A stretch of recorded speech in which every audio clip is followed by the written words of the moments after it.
close as we can down through verse 11.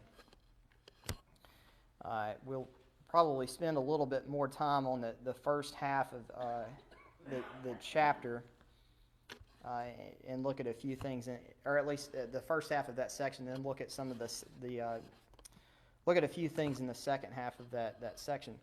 All right, so 1 Samuel chapter 18, we understand that at this point David has just defeated Goliath, as we saw Sunday morning. Not only does David get the reward from that, all of Israel benefits. The Israelites are encouraged. They go and they take down the rest of the Philistines, chase them back essentially to the land of the Philistines, and David comes before Saul, and Saul at this point wants to know more about David. We're sort of based on how chapter 17 ended. At this point, Saul knows David to a certain extent, but he doesn't know necessarily everything about him. Well, that's going to change in chapter 18. I've sort of entitled chapter 18 maybe the first half of the chapter, or maybe even the entire chapter as well, being David. Is he a friend or is he a foe? And that's going to be one of the themes of this chapter. It's going to be a theme going forward about the relationship between David and Saul and their relationship with the people of Israel. In fact, probably one of the main theme of this chapter is that he is a man that is both loved and hated. And depending on who you are and what position you're in, you're either a man that, as most do, love David, versus Saul, who will eventually hate him. And what you see in chapter 18 is really a series of events, a series of circumstances where David is winning over the people of Israel away from Saul. And it happens in stages, but we'll see what the result is, at least in the mind of Saul. But this chapter is really, again, highlighting the fact that David is starting to win the people of Israel over from Saul. Now we know, of course, that David, in a sense, has already won over God's favor from Saul, because we saw back at the end of chapter 15 and chapter 16 that David was a man that God judged based on the heart, and chose David to be the next king based on David's heart, as we get a lot of evidence with that tonight. So winning over the people of Israel, it doesn't happen immediately. It's going to happen in stages, but that's a key theme to this chapter. And really, if you think about this, just as a point of application to think in mind, you always want to think about how do you view people who are successful, especially when you are not. Sometimes we have a tendency as people, when others are successful, maybe they have the same occupation and they're better at their job than we are. Not because of effort, but maybe they're just more naturally gifted. People that are better at hobbies or things like that. When people are successful in that way, sometimes it can be easy for us to get jealous. To talk negatively about them, not because that they've done anything wrong, but just because they can do things, or they're better at doing things than we are, and that's a habit that we have. So, how do we deal with people that are more successful than we are? That's something to think about as you read 1 Samuel chapter 18, because Saul's going to be a good example of what you should not do with people that are, in a sense, more successful than you. So, as we look at 1 Samuel chapter 18, we begin in verse 1. And this is the beginning point where one of the more talked about friendships in the Old Testament is certainly that of both that of David and that of Jonathan. All right, so 1 Samuel chapter 18, beginning in verse 1. And it came to pass, when he had made an end of speaking unto Saul, and this is regarding David back at the end of chapter 17, that the soul of Jonathan was knit with the soul of David, and Jonathan loved him as his own soul. Now, first of all, you want to note verse 18 or chapter 18, verse 1, the time frame. This is happening. This beginning of the friendship develops right as David has talked to Saul. So what that indicates to us is that there are several. It's not just Saul and Abner and David who are talking, but there are other people in that conversation. And we get light of that based on verse 1, because obviously this is where Jonathan and David's friendship develops. You note here the word knit, right? That the soul of Jonathan was knit with the soul of David.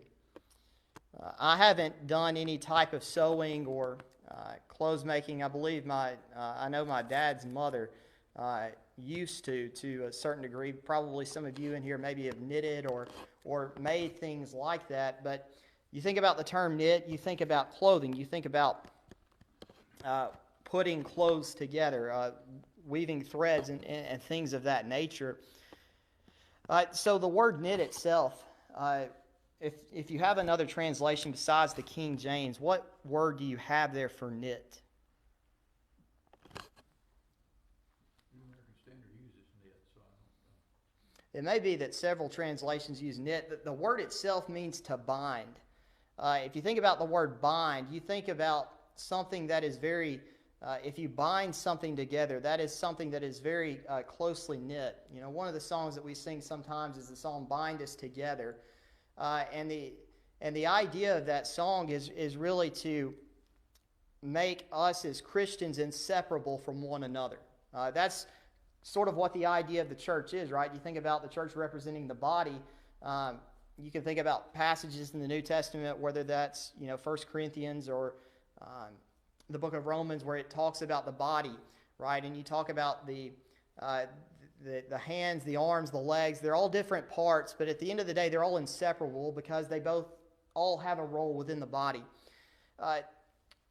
And so those parts of the body are bound together, right, to fashion the body.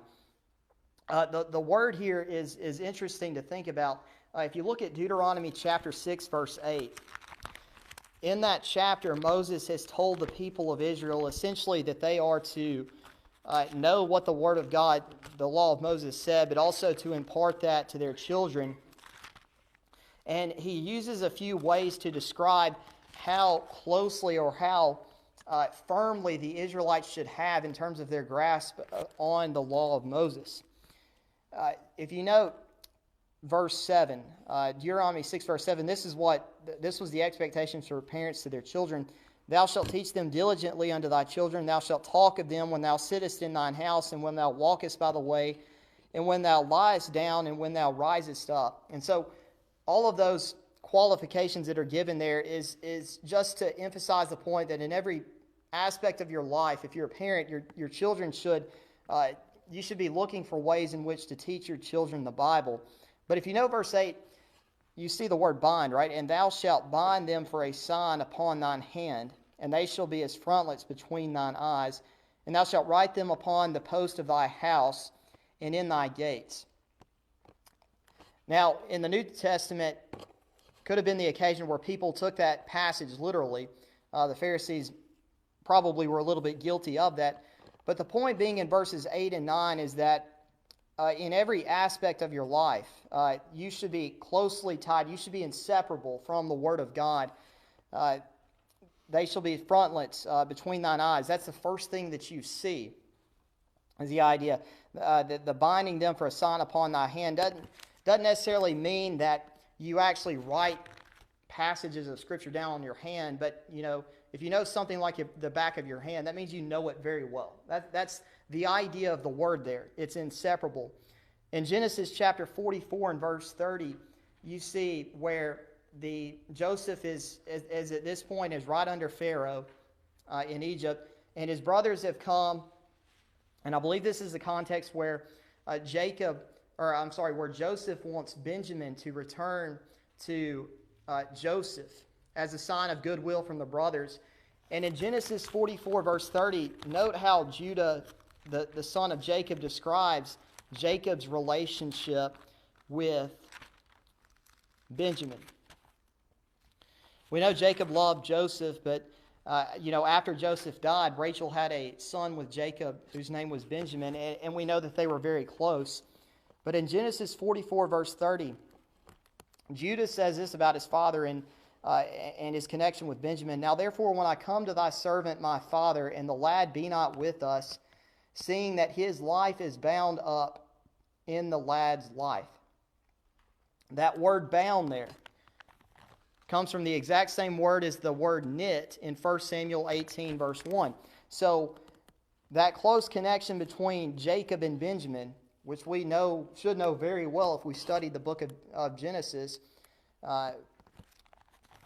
was much more than just a relationship between a father and son. It was a much stronger relationship that Jacob had with Benjamin versus Jacob and his other sons. Likewise, in 1 Samuel 18, verse 1, Jonathan and David, they were not just friends, in quotation marks. These two individuals were inseparable from one another. And that's what the idea is there of the word knit.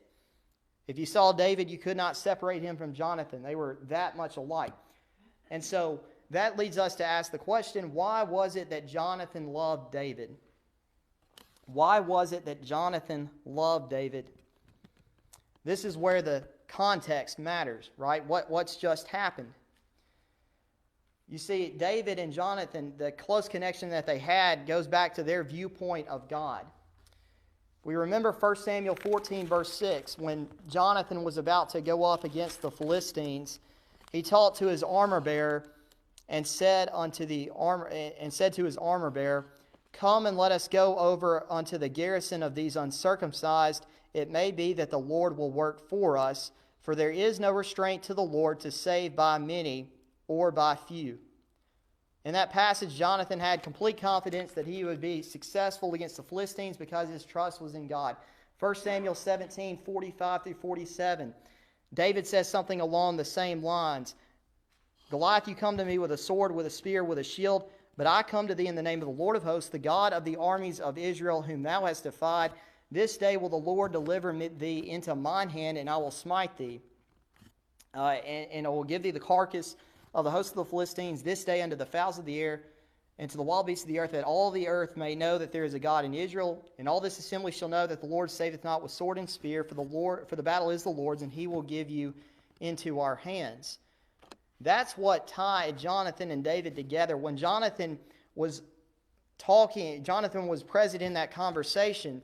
Jonathan was also there witnessing what just happened between David and Goliath. And if you think back to Jonathan's viewpoint of God back in chapter 14, and Jonathan has just heard David's perspective on God despite what Saul has said, despite what the rest of the armies of Israel have said, Jonathan recognized that just like him, David is a man of great faith. That's what knit their soul together, or that's what tied them together. Both of them had the same viewpoint on God. And that leads us to a good question for us to ask, or a good point to consider. You know, a lot of times our friends, the type of people that we have that we would call our close friends, that is representative of the type of people that we are. Jonathan and David were close friends because of their shared connection with their faith in God. You think about the type of friends that we have, the type of people that we associate with, the type of people that we spend time to do things with. If we look at the character of those people, what does that say about us? Is that because of our close connection with God? Is that how our friendship is built? Has been built because of that same perspective on God and Christianity? Because if it is, that's a good type of friendship to have. That means that you're going to be doing probably what's right in that sense. If you're constantly associating yourselves with Christians and with people that care deeply about God, that is a good reflection of yourself. You're probably going to have a very strong friendship, just like Jonathan and David have in this particular passage. And we could go through the book of Proverbs and note how friendship is very important. But verse 2, Jonathan not only takes greater interest in David, Saul does as well. So Saul took David that day and would let him go no more home to his father's house. Whereas David has been the armor bearer, whereas he has come in and played music to soothe Saul's emotional or mental state, essentially we could sort of say at this point David gets a full-time job. David's getting promoted here. He's not part-time working for the king anymore. He's actually got a full-time job in the service of the king. That might be another way that we could say verse 2. David, we know that he, in chapter 17, he was doing the work of the shepherd with his father's flock, but that's not going to be the case anymore. David's going to go into the employment of Saul. And Saul certainly appreciated David at this point, but at the same time, what happens while David is serving Saul is going to actually motivate Saul to become angry at David. And so, whereas Saul appreciates him now, that appreciation is going to go away pretty quickly. Are there any comments that you'd like to add on to verses 1 and 2? We often say, I'd like to have a friend like Jonathan or David, and that's true. But at the same time, we could say, I want to be a friend of somebody like Jonathan and David said. It works both ways. Yeah, absolutely. Maybe that's why they became friends after David's, demonstration of his faith back in chapter 17. May not have been the same case if they had met a chapter beforehand. But either way, that's a good point, right? Everybody wants to have good friends in life, but you first have to be a good friend yourself if you ever want to have good friends surrounding you. Now, verses 3 and 4, David and Jonathan make a covenant for one another. Then Jonathan and David made a covenant because he loved him as his own soul. And Jonathan stripped himself of the robe that was upon him and gave it to David and his garments, even to his sword, and to his bow, and to his girdle. So the covenant itself is, the indication is, while David is serving under Saul, Jonathan and David make this covenant with one another. Certainly a covenant's a very important promise that's made. You think about the covenants that are made throughout the Old Testament, whether that's, God's covenant with Noah that he would not destroy the world by flood, with the sign of the rainbow. You think about the covenant of circumcision with Abraham. Certainly you think about the law of Moses, the covenant made with the people of Israel with God. And they, likewise, a covenant between two people is a very serious matter, but it shows a close connection. Over the course of the next few chapters and even into 2 Samuel, you're going to see times in which David and Jonathan both keep their word to that covenant. For Jonathan, you're going to see on one occasion where Jonathan is going to save David's life by telling him what the actions of Saul. Especially after Jonathan dies, David is very remorseful, as we'll see in 2 Samuel 1. But even after Jonathan dies, Jonathan has a son, and potentially he could be a threat to David's reign. But how David treats Jonathan's son when he's in the process of becoming king shows that David wanted to keep committed to the covenant that was made here between him and Jonathan, verses 3 and 4. Verse 3, that in this passage that he loved him as his own soul. That's a very important phrase. Generally, you're going to do whatever it takes to take care of yourself. Generally, if you're in your right mind, you're never going to harm your own body. Because at the end of the day, I think the natural instinct for man is to save himself, to protect oneself, and you get it's just another way of getting an idea about how they were closely knitted to one another. Now, I'll point out there's some people that take this passage to imply that David and Jonathan were more than just friends based on this passage, but you don't have any indication of that, and we'll just leave it at that. But there are people that would suggest that, but the Old Testament doesn't, or the passage here doesn't indicate anything like that at all. Verse 4, this is very important what Jonathan does. He stripped himself of the robe that was upon him and gave it to David. the garment, the sword, and the bow, and the girdle. This is sometimes customary of a covenant. Sometimes this is also customary of a great honor being bestowed on an individual. Jonathan is the son of a king, and whereas David and a few people know that David is actually going to be the next person to be king, generally the king, his crown passes to his child, right? Passes to his son. Jonathan would have been seen as the heir to the king, but whenever the king or the heir to the king did something like this, gave his own garments, gave his own armor and weaponry, that was always seen as a very high honor. I don't think we have anything like that today per se. I was thinking about an example of this. If you're invited to the White House and you're given a military medal, or you're given the Medal of Honor, or some type of medal where you're awarded by the president, that's a very important matter. But it's not like it was his own possession that he gave to you. There's a lot of significance here. It's said that in the times of the Old Testament, this is one of the highest honors that a common person can ever receive. What Jonathan gives to David here. If you remember in Esther chapter 6, there's an occasion that sort of illustrates this, or the honor associated with it.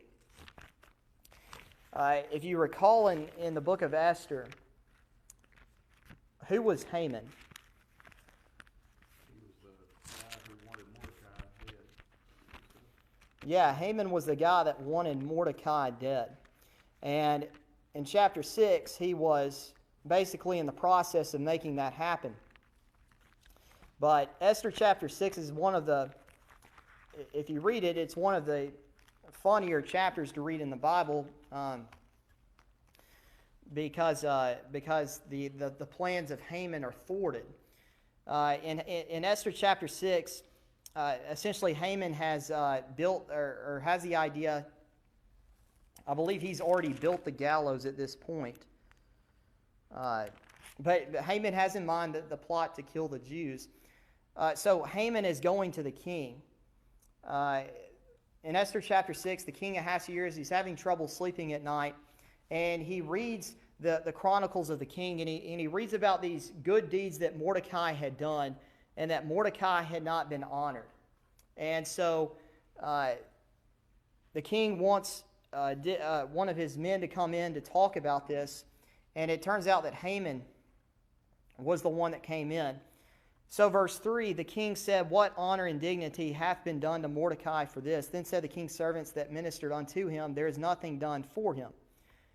Now verse 4, Haman, who's plotting to kill Mordecai, comes in, and he thinks that he is about to be honored by the king. Haman was come into the outward court of the king's house to speak unto the king, to hang Mordecai on the gallows that he prepared for him. And then verse 5 of Esther chapter 6, the king's servant said unto him, "Behold, Haman standeth in the court." And the king said, "Let him come in." So the king asked this question, "What shall be done unto the man whom the king wants to honor?" Now Haman thought in his heart, to whom would the king delight to do honor more than to myself? So Haman's thinking that he's about to be honored by the king. Now verse 8, note what Haman says. Note how the king would honor this man. "The royal apparel, the king's clothing, be brought with the king, and the horse that the king rideth upon, and the crown royal which is set upon his head. Let this apparel and horse be delivered to the hand of one of the king's most noble princes, that they may array the man whom the king delighteth to his honor." So Haman says to King Ahasuerus, "You want to really honor this guy? Give him your clothing. Give him your horse. Give him a crown to put upon his head," because that was seen as the highest honor in the day. And ultimately, this is really talking about Mordecai, and the tables turn on Haman later on. But when Jonathan does this to David, this was something of great significance. This is not a common thing for the son of a king to do. This hopefully shows how closely connected they were, at least an idea of that.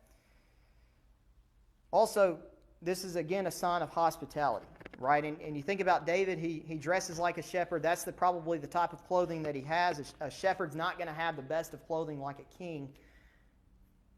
Whereas Jonathan can help him at least get the clothing necessary to serve, to be a proper servant under Saul, we might could say.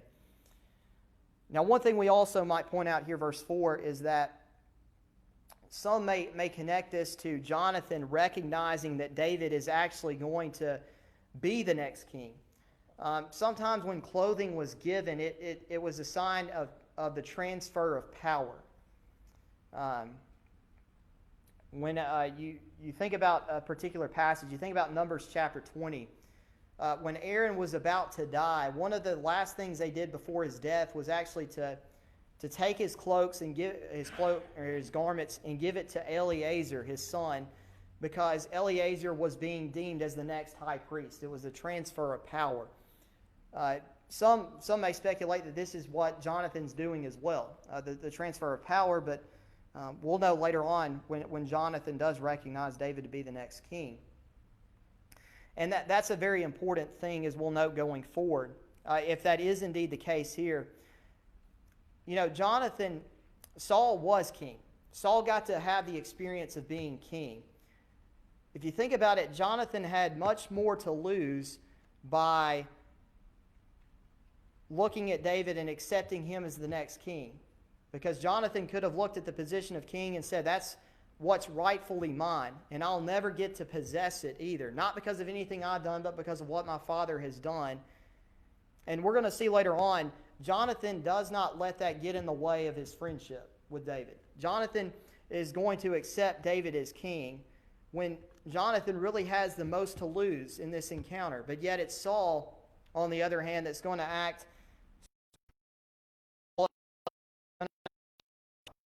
because he doesn't get what he wants. So there's a lot of good things we could point out about Jonathan here. All right, verses 6 through 11, we not a lot of detail. Some of this is pretty straightforward. It came to pass as verse 5, sorry. David went out whithersoever Saul sent him and behaved himself wisely. So basically anything David did that Saul commanded him to do, he did it well. He was a good worker, and he did his job effectively. So Saul set him over the men of war, and he was accepted in the sight of all the people, and also in the sight of Saul's servants. And it came to pass as they came, when David was returned from the slaughter of the Philistine, that the women came out of all cities of Israel, singing and dancing to meet King Saul, with tabrets, with joy, and with instruments of music. And the women answered one another as they played, and said, Saul has slain his thousands, and David his 10,000s. So David proves himself to be a good servant, verse 5.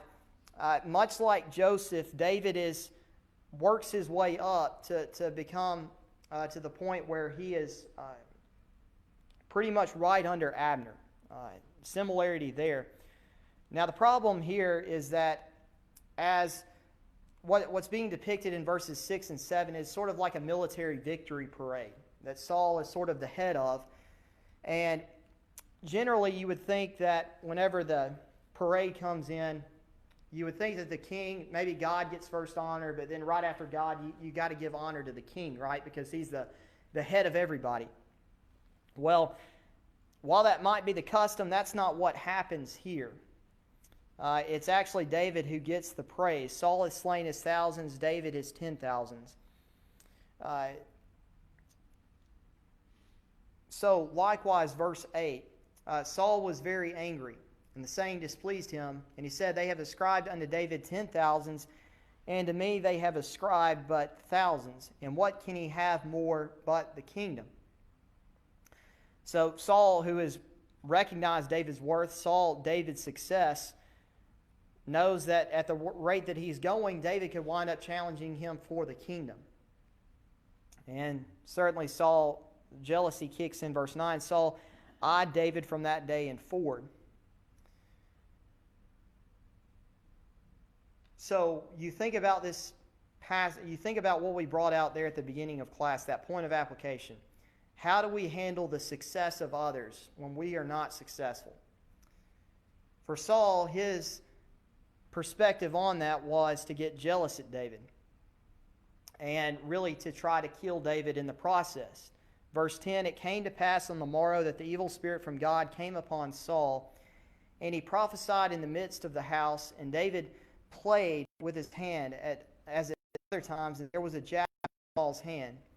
And Saul cast the javelin, for he said, I will smite David even to the wall with it. And David avoided out of his presence twice.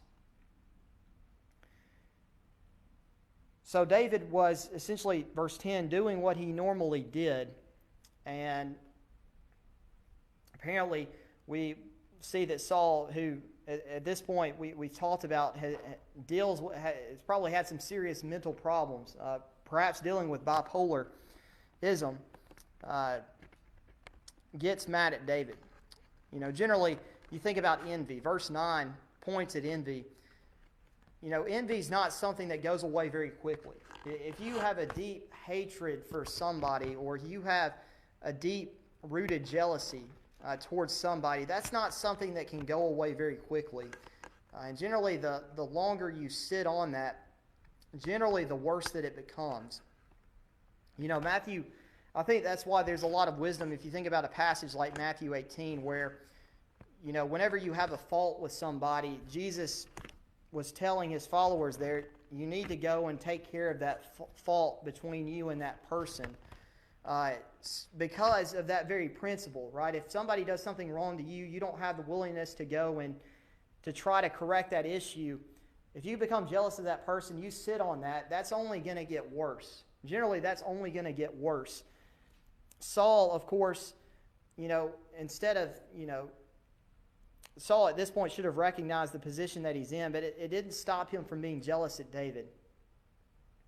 And whereas Saul was going to lose the kingdom, he puts himself in an even worse position by trying to kill David. You know that he has a javelin there. You think about a javelin.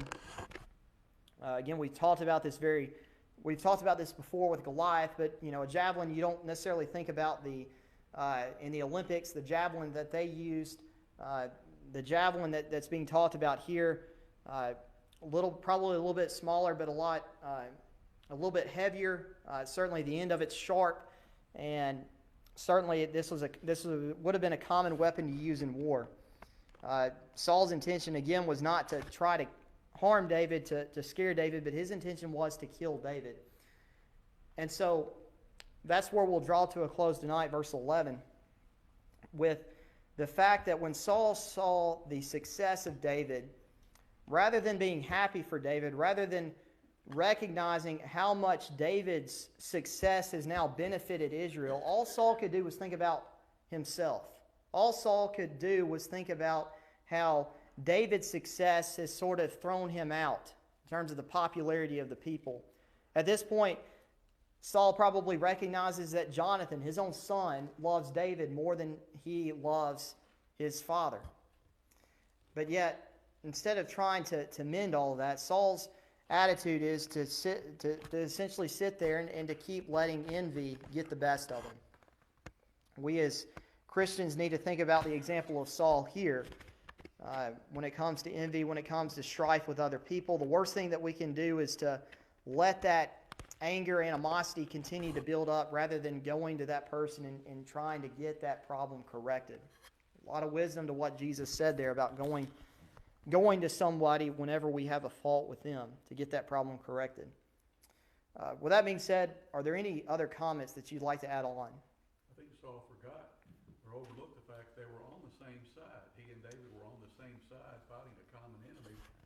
And today, like you say, the application in the sporting world, here's a quarterback who gets the most valuable player award, and he gets all the accolades, but if he's smart, and most of them will say, I could not have done this by myself. I had the help of my teammates. I had guys blocking for me, running backs, the guys caught the ball and so forth. We're all on the same team, so there's not, one pitted against the other. Right. And David's not the type of person to heap praise on himself. David's not going around telling the people to sing these type of songs when Saul comes through. David was certainly a team player because, just like Goliath, he gave all of that glory to God in the victory. Well, that being said, we'll go ahead and stop here tonight. We'll pick up 1 Samuel chapter 18, verse 12, and see how David will continue to win over the people of Israel as Saul is losing favor at the same time with the people of Israel. But again, thank you for your time. Thank you for your attention tonight.